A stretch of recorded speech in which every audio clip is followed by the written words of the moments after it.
Thank you for coming. I wish to speak with you both in a place where privacy was assured. We quite understand. What was it that you wished to discuss?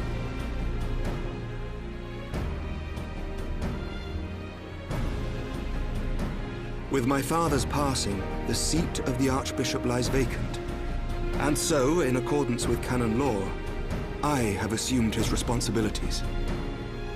I should stress that this is a temporary measure. It was never intended that the Lord Commander of the Temple Knights serve in this capacity indefinitely. Quite the opposite. The statutes specify that I should surrender my powers as soon as a conclave of the senior clergy and the high houses have named a new archbishop. But in light of recent events, that would not seem appropriate. I confess I did not expect you to divulge quite so much quite so soon. The details of the Archbishop's plans, perhaps, but the true origin of the war and all it entails? I too had concerns. But when the Warrior of Light is witnessed returning to the capital upon the back of a dragon, one's options are rather limited. Mayhap I could have concealed certain details, but for how long? And at what risk? Should the truth have come to light in the meantime, how would the people have viewed my silence? After 1,000 years of lies and secrecy, I could not well abuse their trust and hope to be believed. The time for deception has passed. I only wish the people agreed. That some would deny the truth I had anticipated, but not this many. And among the few who acknowledged that my father had to be stopped, no small number questioned our methods.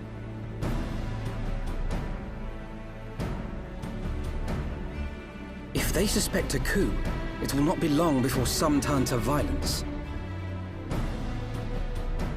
It has already begun, and that on both sides. Men and women of the cloth are being harassed in the streets. Some have even been assaulted in the Broom. Hilda and her people have formed a watch to help us maintain order. But such measures will not prevent the unrest from spreading. For all our talk of peace, the people remain frightened and confused. For their sake, we must bring the Dragonsong War to a definitive end.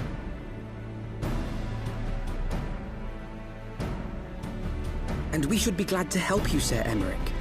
But what precisely would you have us do?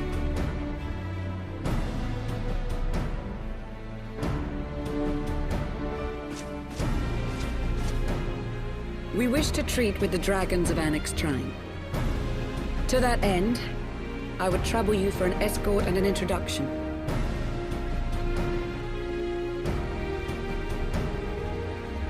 Annex Trine? You would speak with Vidofnir, then? We must needs open a dialogue between our peoples. Acting as my representative, Lucia will extend an invitation to their leader, that she might visit us here in Ishgard. Were she still with us, I would of course have beseeched Isel's assistance in this matter. But as she is not, I must ask that you aid us in her stead. Will you do us this favor?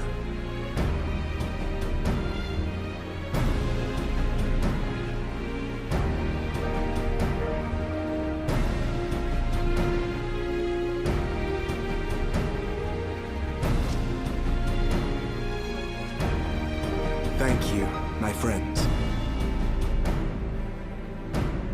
Lucia, I leave the rest to you.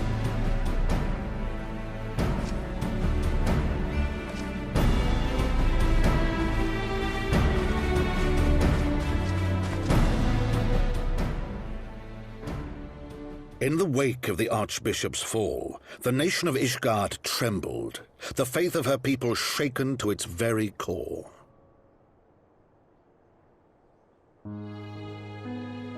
For 1,000 years had they fought and died, certain of the justice of their cause, only to be told that their holy war was born of the sins of their forefathers. What then for those brave men and women, thus stripped of their righteousness but to despair, to deny the truth and decry its speakers?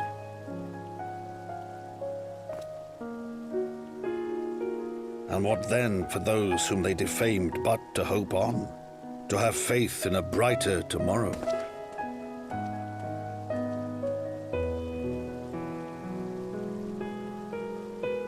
A tomorrow in which man and dragon might live together in harmony, then as distant as the very stars in the heavens.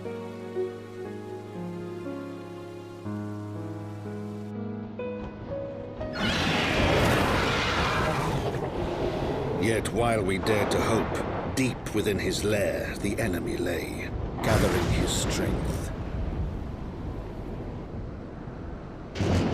Nidhogg, now possessed of his 2 eyes and the body of the Azure Dragoon, prizes to which he had laid claim at the very hour of the hero's triumph.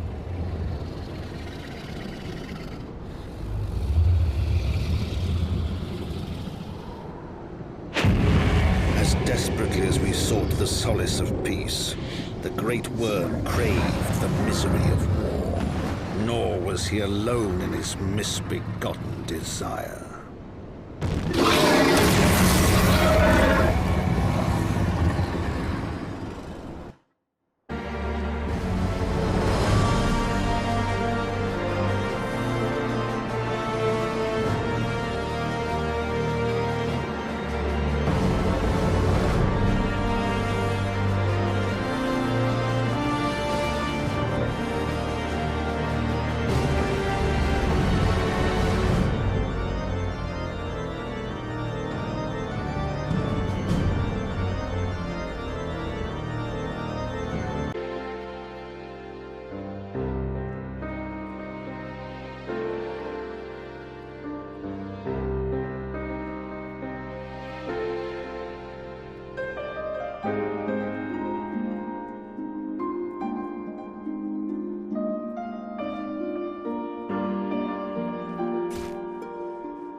terribly, terribly sorry to have kept you all waiting. You need not apologize. We arrived but a moment ago ourselves.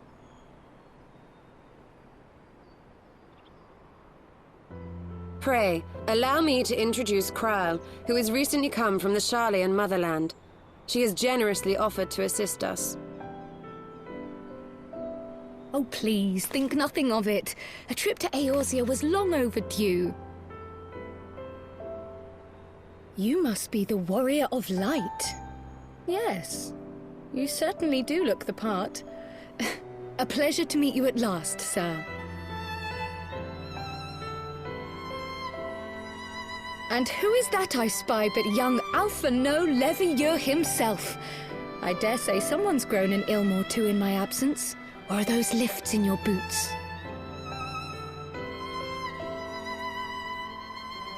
We, Miss Kryle and I met at the Studium years ago. I shall forever be indebted to her for her sage guidance. It was no small task keeping him out of trouble, believe you me. The youngest ever to enter the Studium, him and his sister, 11-year-old prodigies. Suffice it to say, social graces were not among his list of talents. Striding up to his seniors on his first day, head held high. What was it he said again? Thank you, Kryle.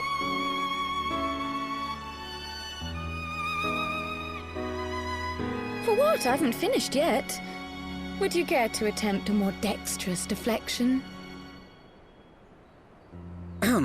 Mayhap we should save this delightful conversation for a more fitting occasion, when pressing matters do not demand our undivided attention. A bit much, but better. I can tell you have been putting your skills to use here in Eorzea.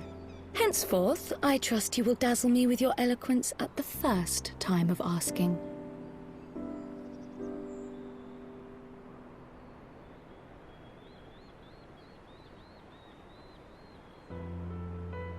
Right, on to more pressing matters.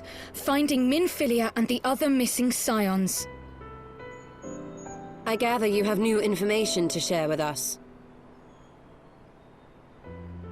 A new approach, actually. Tataru recounted the tale of your escape, and it gave me an idea. Simply put, assuming Thancred left some manner of trail when you whisked him away, as is almost always the case with teleportation magics, I am confident I can find and follow it. Then what are you waiting for? The wherewithal to do it. The fact is, my abilities aren't quite up to the task. Not in themselves, anyway. If I had Master Matoya's crystal eye, on the other hand... Then let us all call on her forthwith. I think it best you explain your plan to her in person.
Is that trouble I smell?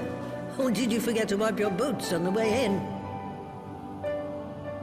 Forgive us, Master Matoya. We will be sure to wipe them on the way out. And may I say how glad I am that age has not yet deprived you of your senses. Ever so quick-witted, aren't we? To the detriment of your manners. Well, out with it then. What do you want?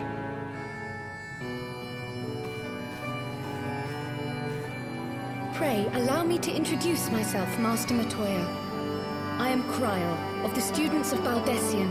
I hope you will excuse our unannounced visit. Baldessian, you say? Ah, yes. The old coot set up shop on the Isle of Val, didn't he? Regrettably, our Order's headquarters and the Isle itself were obliterated by a magic of immense power. I have the blessing of light to thank for my own preservation. Croyle, you too possess the Echo. Well, yes, of course I do. Our Order is devoted to uncovering the mysteries of Hydaelyn and interpreting her will, particularly through the study of her gift to us. It was in the course of these studies that I met and subsequently befriended Minfilia. She and I have rather a lot in common. I had no idea. You weren't supposed to.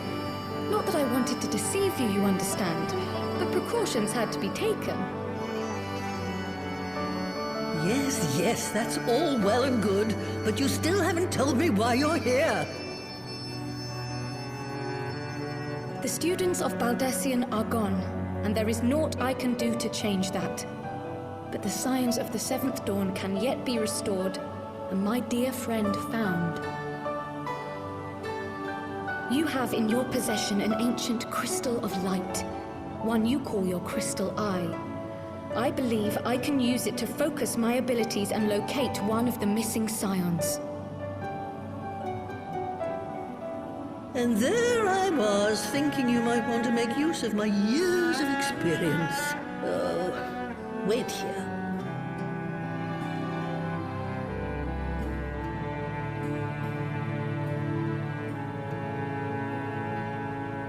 Long did I ponder the nature of this crystal and its familiar radiance, but never did I suspect it was a crystal of light. On the cusp of an umbral calamity, souls blessed with the power of the Echo invariably appear. To aid these, her chosen warriors, Hydaelyn bequeaths to each a slither of her strength in the form of a crystal of light. But as her strength wanes, so too does the potency of her gifts. This crystal, born of an earlier era, is infused with a power far greater than those of this age. You could travel the length and breadth of the land and not find a crystal even a fraction as pure. Its value is beyond measure, as are the risks inherent in its use. No two manifestations of the Echo are alike. I, for example, can converse with beings of every shape and size, excepting beasts, contrary to what others would have you believe.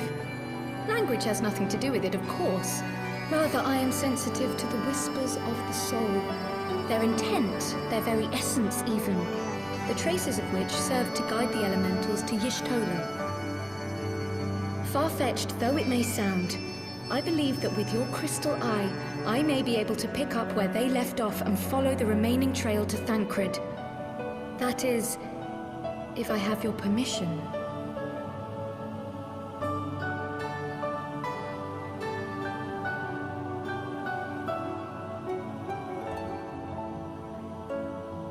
Well, the poor sod's not going to find himself.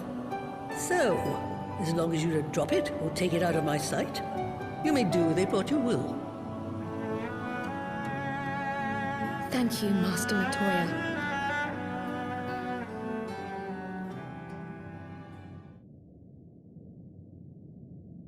Then let us begin.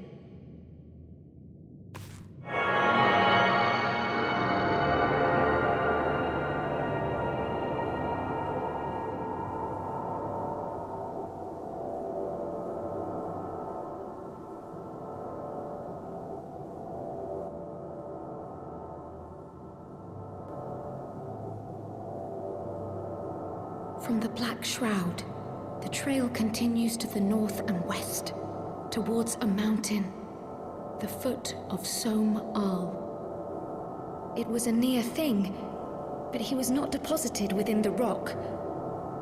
I think.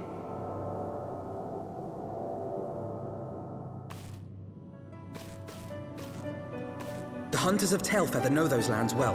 I say we begin our search there.